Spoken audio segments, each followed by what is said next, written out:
Welcome to the Leader to Leader podcast.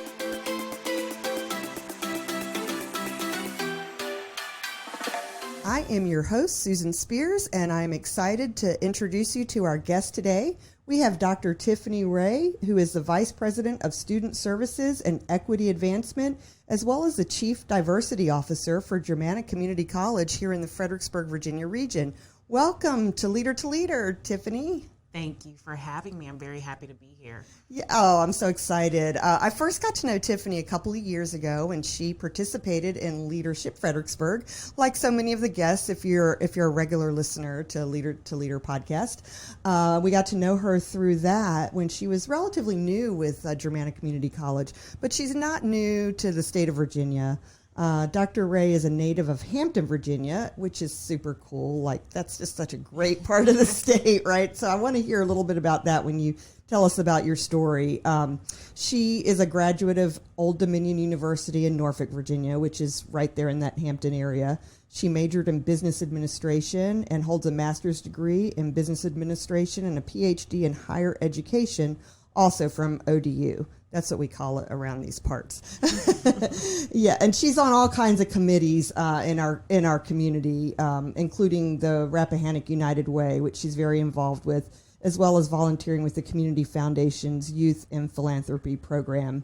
She was selected by Old Dominion University's Alumni Association as part of their inaugural 40 Under 40 class. And I mention that because she is a young leader, and it's inspiring to see folks like Tiffany really not only excelling professionally in their careers, but giving back to their community. So I'm excited to talk with you today. Oh, thank you. It's been a fun journey. And I love all the work that I have personally done with the Chamber. I enjoyed my Leadership Fredericksburg experience. And so it's just great to be able to come and chat with you every once in a while. Yeah. Have fun together, I think.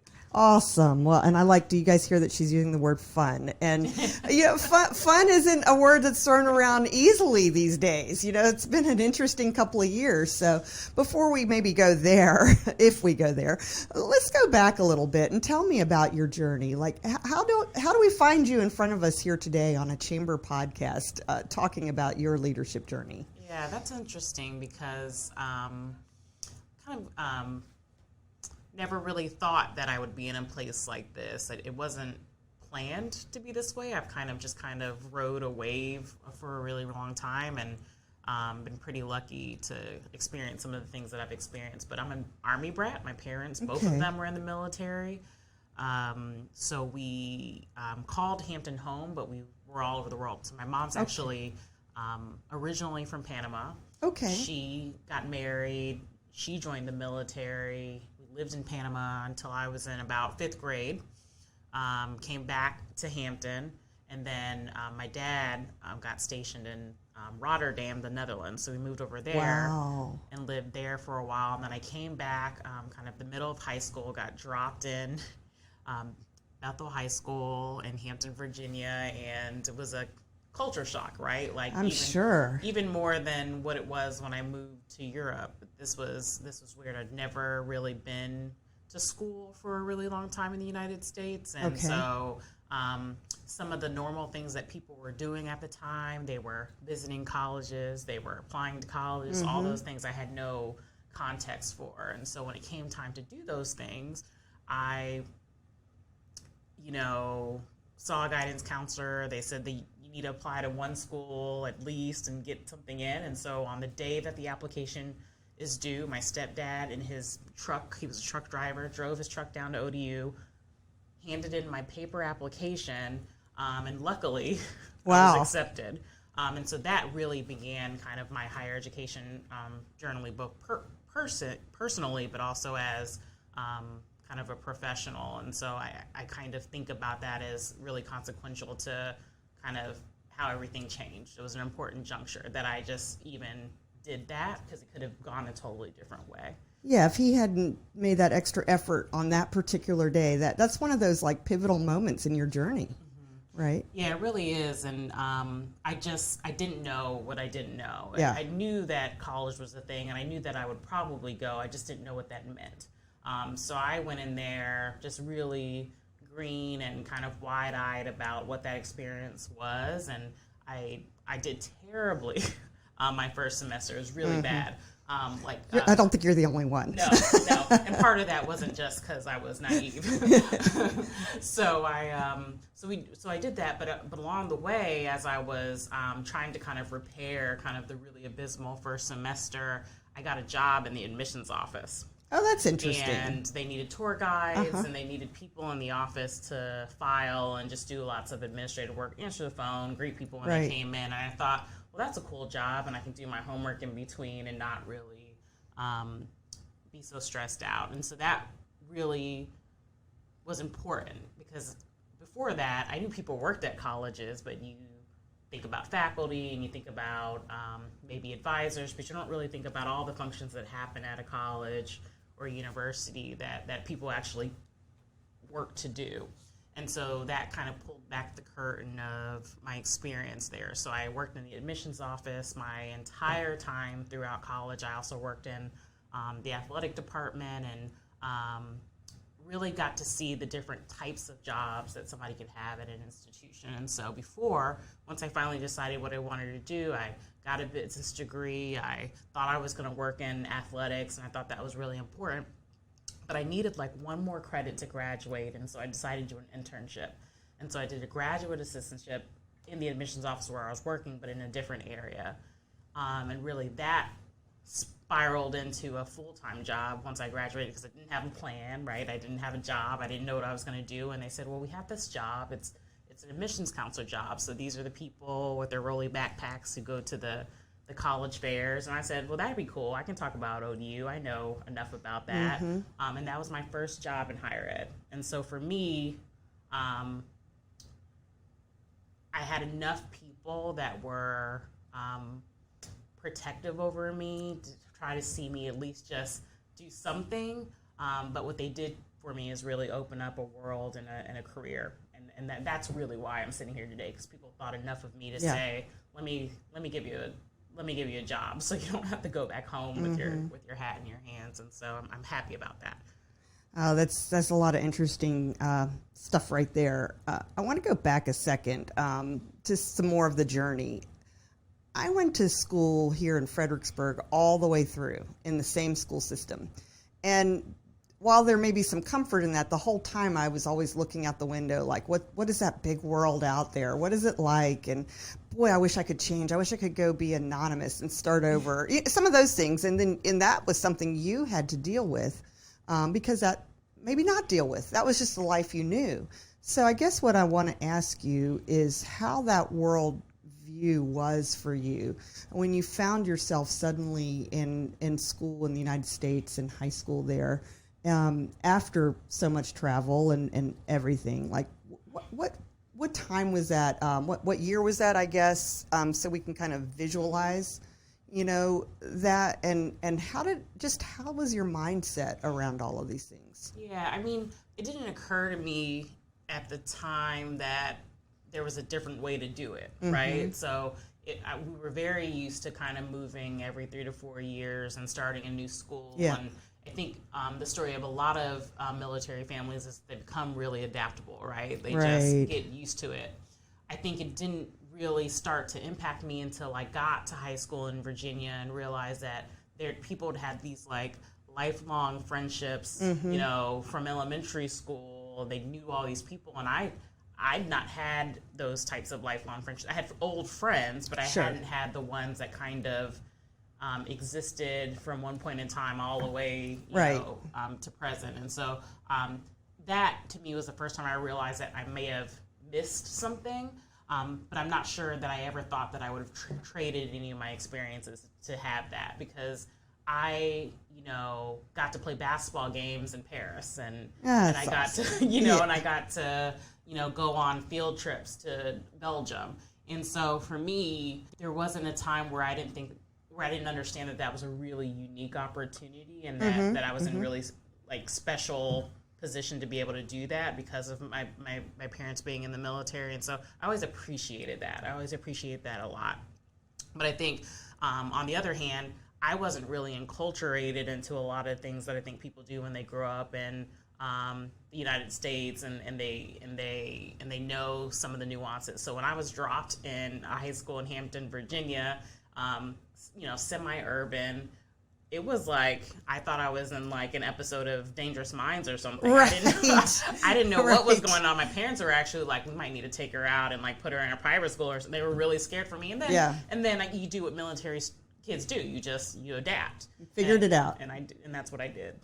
Yeah. So some of those things that happened to us in those years we carry those for a long time. Sometimes, That's right. And we learn a lot. We don't realize we're in that learning phase and how important that is. So it sounds like they really poured into you, your parents. They did. And this is the early 2000s. So it's like also just a pivotal moment in, like just history in general. So many things were happening at that point in time. I mean, from cell phones to everything. And so there was just like there was a world that I knew, and then there was just like this whole new world that was opening up. So that was really interesting. But my parents, they did the best they knew to do with what they were given. My dad's from, this really small town in Georgia, and he needed to get out, and he joined the military. Okay. My mom was from a really,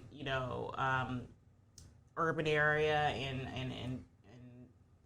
in Central America, and she's like, I got to get out of here. And so with those circumstances, they really built a good life for me and my siblings. It just was really normal and really fun, and they really just wanted us to be successful in whatever that is. I just never remember them. I just never remembered at least appearing hard anything that we were doing. Right. So they did a good job. That's awesome. Well, okay, so we're now at where you're beginning your career in higher ed. There's such a huge gap between beginning that career and vice president of student services and equity advancement and chief diversity officer for a major community college here, a very successful community college here in Virginia. And you're really still quite young and newer in your journey compared to many who may have a much longer path to that kind of success. So tell me a little bit more about that.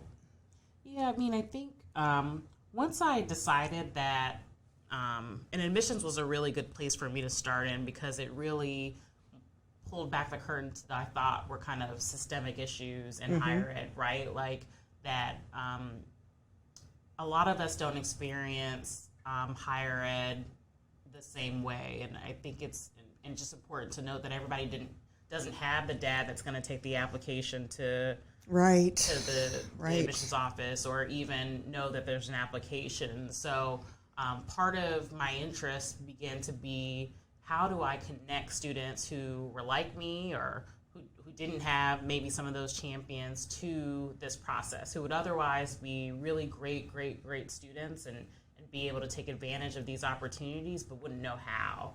And so for me, it really became about access and kind of equitable opportunities for people, that's what higher ed does. And I didn't realize that until I sat in an admissions office and I reviewed applications, and we were sending acceptance letters and we were denying others, right? And so I didn't know that then, but I knew there had to be a better mechanism for making sure that people had these opportunities. And I didn't know enough about it then.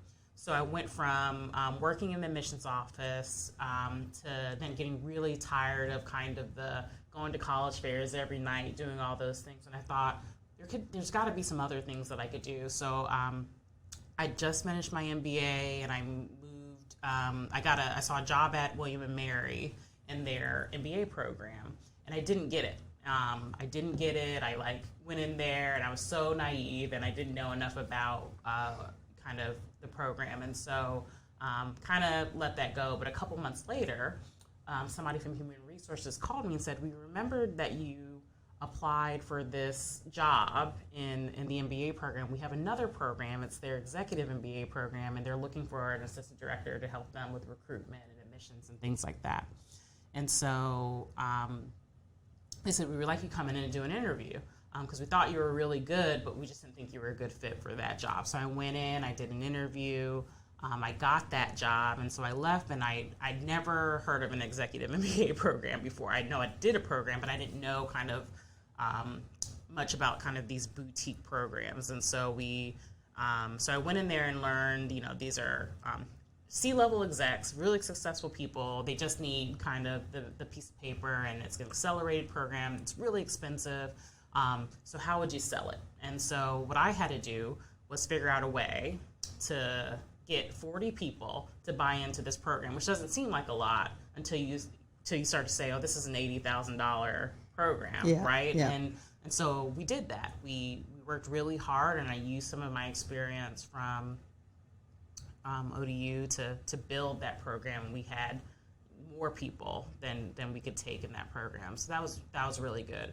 But I still knew that wasn't my interest, right? Like, these people were going to be okay, right? Like, these are very successful people in their own right, and in some cases, I was out in my depth being around some of these people. They didn't have an MBA, but they certainly had an MBA in the life experiences that they had held so far. So didn't feel like I was still making that connection with people who needed these opportunities. Okay. And I had the opportunity to, I saw a job at a community college in Hampton, and I said, it'd be really neat to kind of work back home, be close to family, and do that. And I still didn't know what that meant. And I applied for the job at Thomas Nelson Community College. It's now Virginia Peninsula Community College, and it was in their enrollment services office. So just a real kind of nitty-gritty, get people in, get people out kind of operation.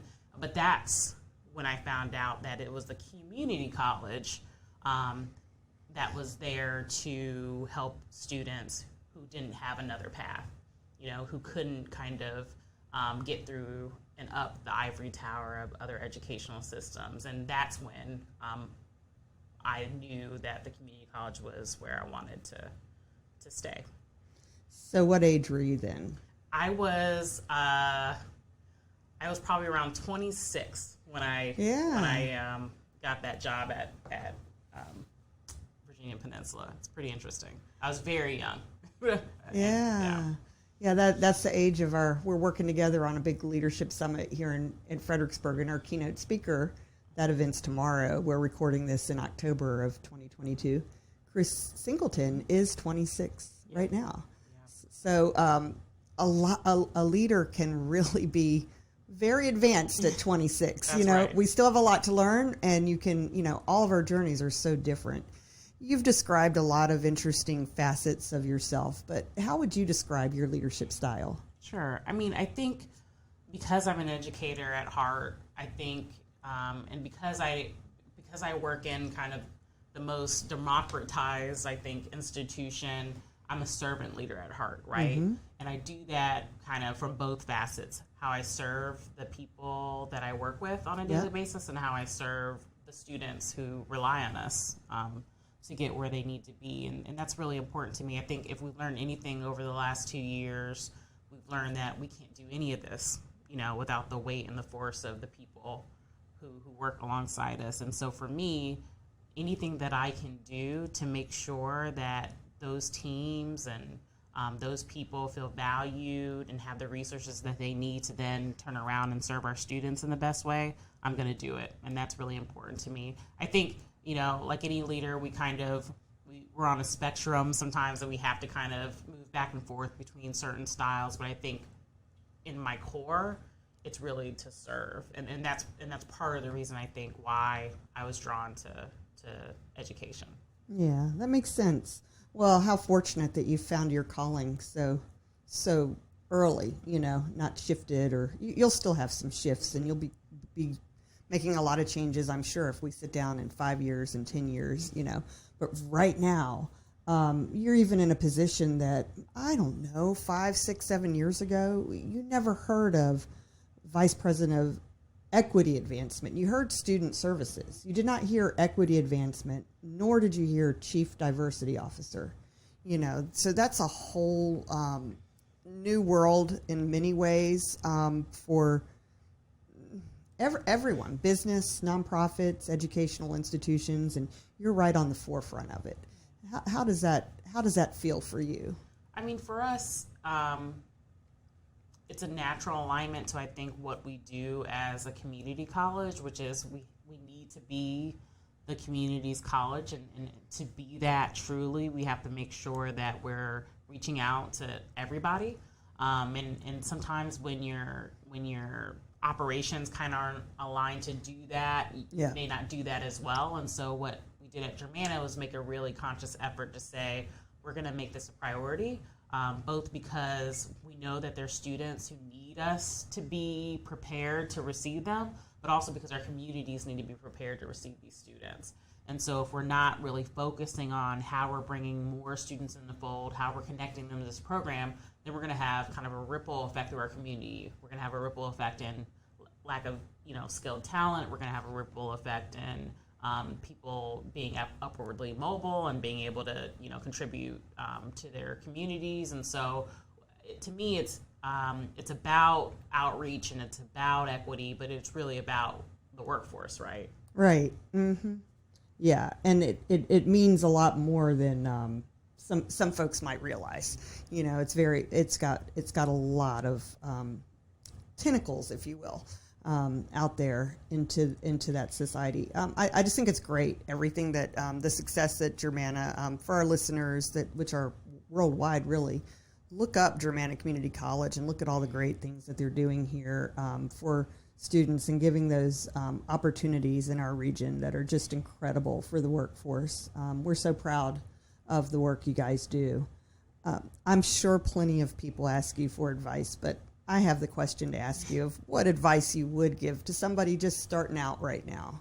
Yeah, there's always one piece of advice that I kind of lean on, and somebody gave it to me, and I didn't really understand it, but I think I understand it now more than ever. And he said that the decisions about your career are made when you're not in the room, right? Wow. And so, I've really internalized that over the years and know that to be true, because you've got to be able to put yourself in a position and to have relationships and a network that will advocate for you when you're not there. And so I think when you ask me why I'm a vice president of student services now, so soon, it's because I think I had a network of people who were willing to vouch and advocate for me when I wasn't there, when people were asking questions about me, when people saw something that they were willing to say, take a chance on her.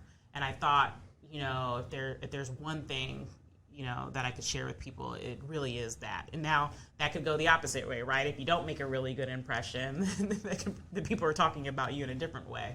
But I think if you're building those networks and you're being good partners, then I think people are willing to take a chance and step out on the limb and talk really strongly about you, even when you're not there to advocate for yourself.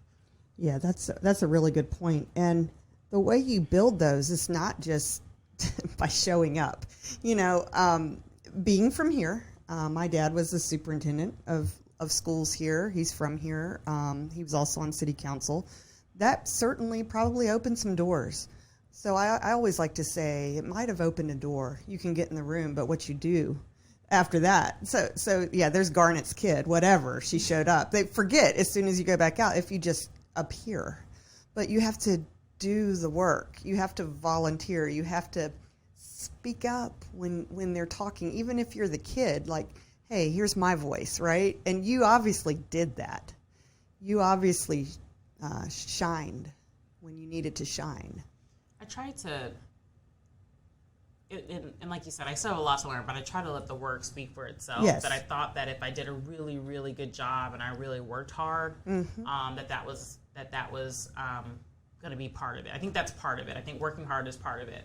I think the other part is building relationships and having mentors and seeking advice and seeking help when you need it, and building those relationships and maintaining those. So it's not enough to just be like, hey, I'm Tiffany, I like you, you like me, yes. let's email every once in a while, but let's really nurture this and have a conversation. And that way, not only the work spoke for me, but also the fact that, I was authentic and I meant it and that I was a good risk. And so I think authentic is big. And another thing that you said there, you said seeking help when you need it. And that's just so important. People want to help you. You know, if they're mentoring or they're watching you, they want to help you go on the right track. They want to know that you want to hear from them. Hey, can you help me out? I'm wrestling with, should I go left or right on this issue? Which way do I go?